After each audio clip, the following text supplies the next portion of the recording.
بسم اللہ الرحمن الرحیم الشیطان الرجیم بسم اللہ الرحمن الرحیم صلی اللہ علی رسولہ الکریم وآلہ الاطیبین الاطہرین المعصومین۔ السلام علیکم ورحمۃ اللہ وبرکاتہ۔ طلاب کرام عزیز، کیسے ہیں؟ امید کرتے ہیں کہ آپ خیر و عافیت سے ہوں گے۔ دروس فی علم الاصول حلقہ ثالث کا سبق نمبر 74 آغاز کر رہے ہیں، جس میں عنوان قرار دیا گیا کتاب کی عبارت مفہوم الاستثناء سے لے کر الدلیل الشرعی غیر اللفظی تک۔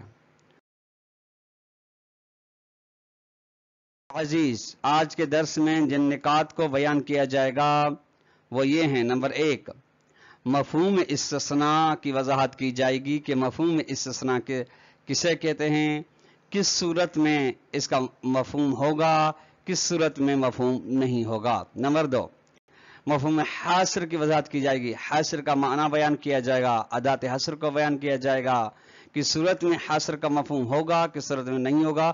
آج کے درس میں اس کی وضاحت کی جائے گی۔ آئیے عبارت کو ملاحظہ فرمائیں۔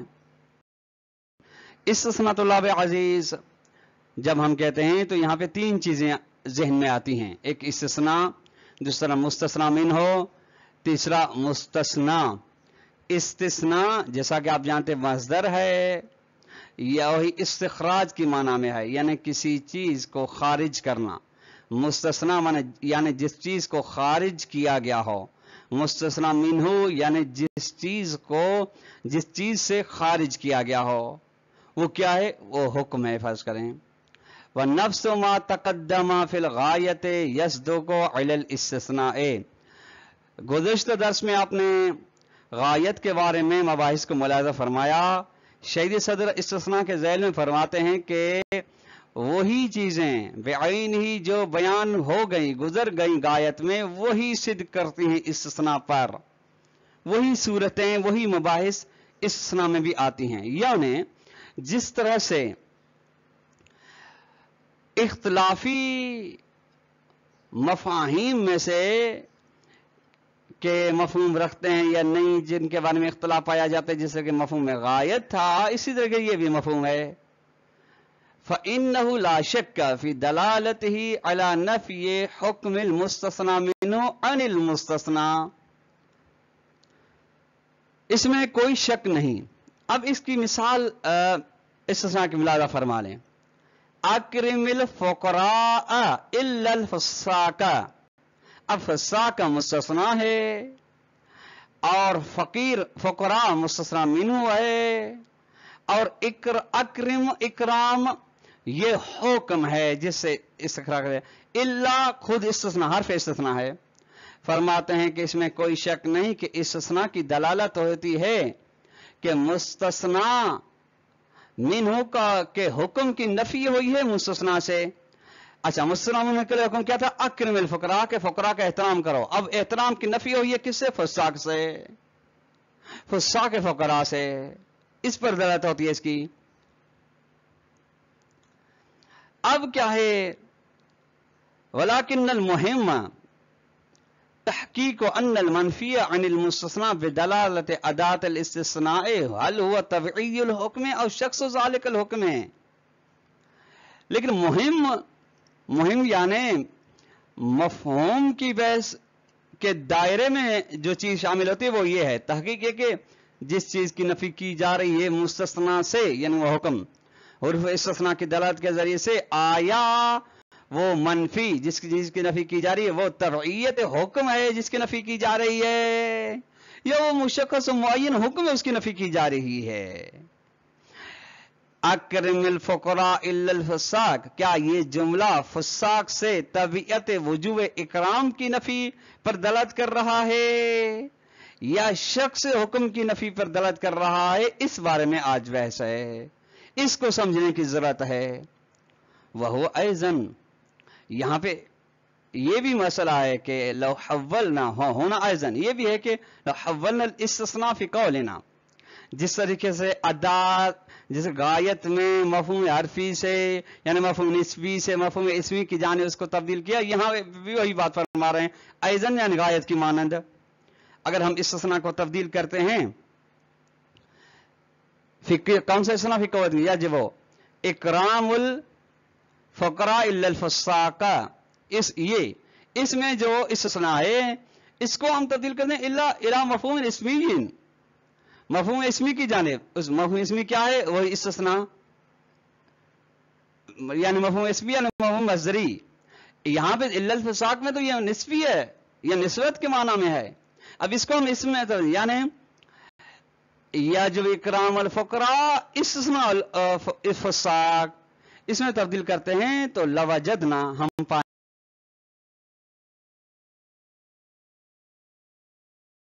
یا دو قول ادھر ہم کہہ سکتے ہیں، ممکن ہمارے لیے پہلے مرحلے میں یوں کہیں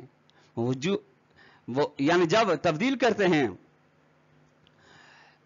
استثناء کو من حرفی سے من اسمی کی جانب تو دو قول کہتے ہیں، وجوب اکرام الفقراء یستثنى من الفساق کو، اب یہ یستثنى اللہ کی جگہ پہ آ گیا استثناء، ٹھیک فرماتے ہیں اکرام فقراء کا وجوب اس سے استثناء کیا گیا فقراء کو، یعنی اکرم وجوب یجب اکرام الفقراء الا الفساق کے اندر جو حرفی معنی ہے اس کو ہم نے اسمی معنی میں لایا تو یہ بنا ایک، یہ پہلی صورت یہ، دوسرا قول وَإِنَّ جعل الشارع وجوبا لإکرام الفقراء مستثنى منه الفساق، شارع نے قرار دیا ہے وجوب کو، وجوب کو اکرام فقراء کے لیے، یعنی اکرام کے ماہیت کے اکرام کے لیے،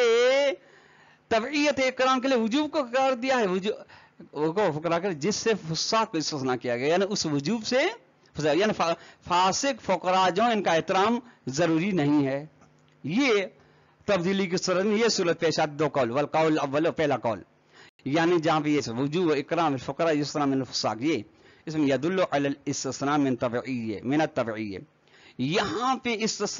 یہاں پہ قول اول دلالت کرتا ہے کس پر کہ تبعیت حکم کا استثناء کیا جا رہا ہے، طبیعت حکم کی نفی کی جا رہی ہے، عند الانتفاع سکتا ہے، نتیجے مفہوم بھی رکھے گا۔ والقول الثانی دوسرا قول جو ہے جعل شارع وجوب الاکرام الفقراء من الفساق یدل علی الاستثناء من شخص الحکم، یہاں پہ خود نوع حکم کی یعنی وجوب اکرام کی نفی کی جا رہی ہے، نتیجے میں جب شخص حکم کی نفی ہو تو مفہوم نہیں رکھے گا، فإن رجعت الجملة الاستثناء الى مفاد القول الاول كان له مفہوم، اگر جملے استثنائیہ کی بات گشت یعنی کون سا جملہ استثنائیہ، یجب اکرام الفقراء الا الفساق، یا یہ جملہ یا یہ اکرم الفقراء الا الفساق، اس کی اگر بازگشت ہوتی ہے پہلے قول کی جانب، یعنی یوں بنتا ہے حقیقت میں کہ وجوب اکرام الفقراء یستثنى من الفساق تو کان لہ مفہوم، ایسے جملے استثنائیہ کے لیے مفہوم ہے، کیوں؟ کیونکہ وہاں پہ تبعیت حکم کی نفی کی جا رہی ہے، استثناء کیا جا رہا ہے، وَإِن رَجَعَتْ الى مفاد القول الثانی، اگر جملے استثنائیہ کی بازگشت ہوتی ہے دوسرے قول کی جانب جہاں پہ شخص حکم کا استثناء ہے تو لم یکن لہ مفہوم، اس کے لیے کوئی مفہوم نہیں ہے، وہذا هو الاصح، اور یہی بات صحیح ترین بات ہے، اصح صحیح کے مقابلے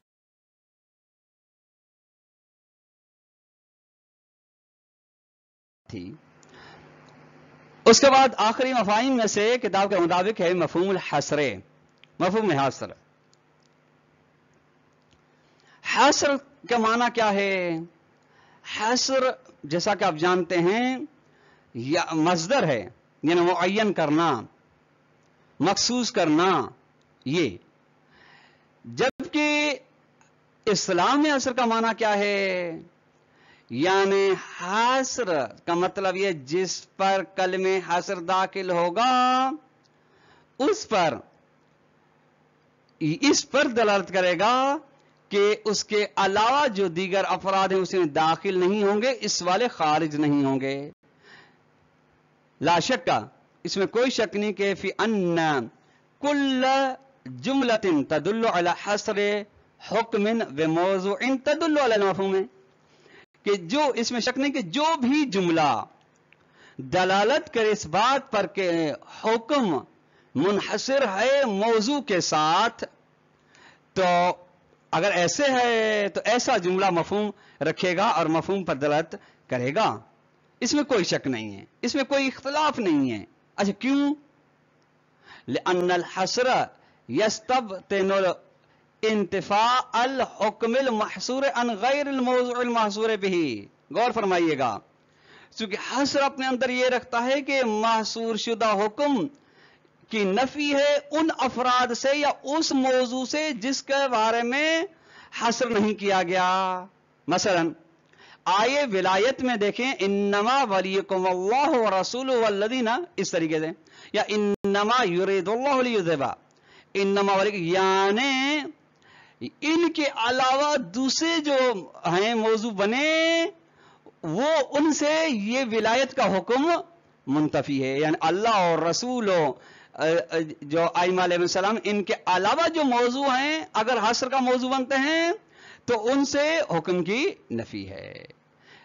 ٹھیک، یعنی ولایت ان کے لیے نہیں ہے. اسی طریقے سے تطہیر، انما یرید اللہ ارادہ تطہیر، ان کے علاوہ سے اہل البیت کے علاوہ سے ان کی نفی ہے. یعنی جو ان کے علاوہ موضوع ہے جو محصور شدہ نہیں ہے اس دائرے میں نہیں آئے ہیں ان سے نفی ہے. والحصر بنفسی قرینۃ علی ان الحصر تبعی الحکم لا حکم ذلک الموضوع بالخصوص. شیخ صدر فرماتے خود حصر خود ایک قسم کا قرینہ ہے اس بات پر کہ محصور یعنی جس کو حصر کیا گیا وہ تبعیت حکم ہے، مخصوص و معین حکم نہیں ہے. یعنی وہ حکم جو فلاں موضوع کے ساتھ مخصوص ہے نہیں ہے.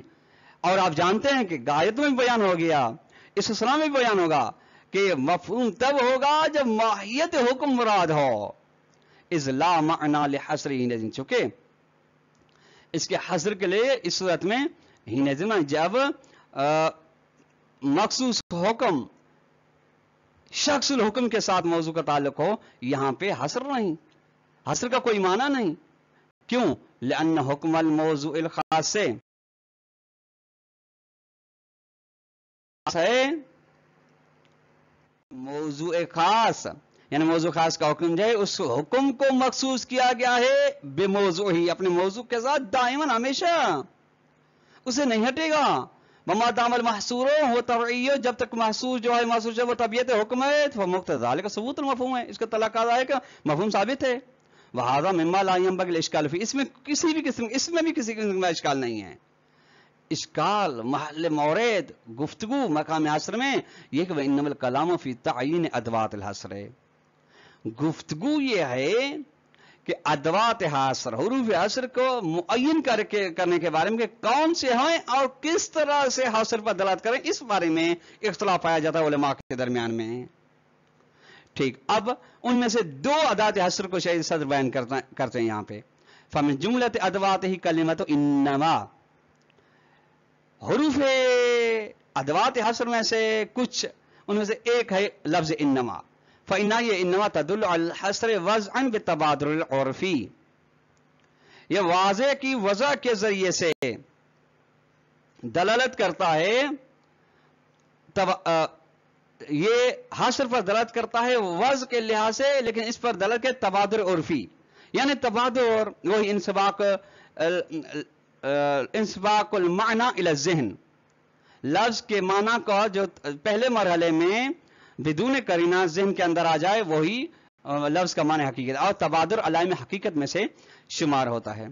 یعنی جب انما کو سنتے ہیں تو فرماتے جو تبادر ذہن میں آتا ہے وہی تعین، وہی معین ہونا، وہی دوسرے افراد کے لیے اس حکم کا نہ ہونا.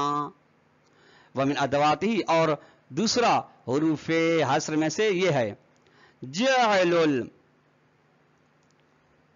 عام موضوعا ما تعریفہ والخاص محمولا، کہ عام کو جو موضوع بنایا جا رہا ہے جس کو آپ عام کو موضوع کرا دیں جب عام معرفہ ہو یعنی معرفہ کے ساتھ، اور خاص کیا ہو محمول بنائیں، ٹھیک، یعنی جو خاص مفہوم کے لحاظ ہو۔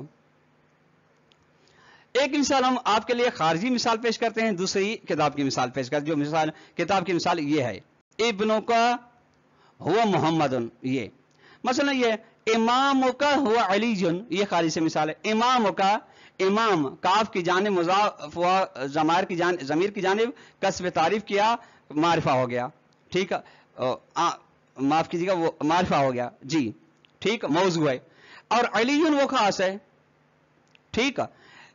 امام اس کا مطلب کیا ہوگا، یعنی امام، آپ کا امام علی ہی ہے، یعنی امام کو منحصر کر دیا علی نے۔ ابن کو ہوا محمد، ابن مضاف ہوا ہے، کاف کی ضمیر کی جانب کسب تعریف کیا، یہ بس عام ہوا، عام ہے یعنی ابن، ٹھیک ہے۔ پھر کون سے ابن کیسے بھی کون بیٹے بھی بیٹوں میں سے زید و خالد و بکر بھی ہو سکتے، محمد بھی ہو سکتے۔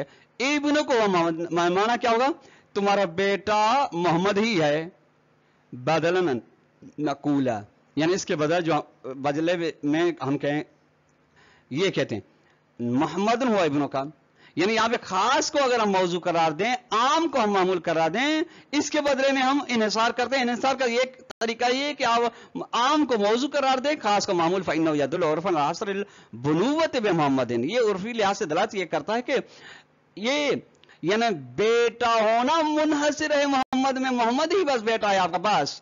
نقطہ فی ذالک، نقطہ جو اس میں ہے کہ ان المحمول یجب، محمول کے لیے ضروری ہے کہ ان یصدق،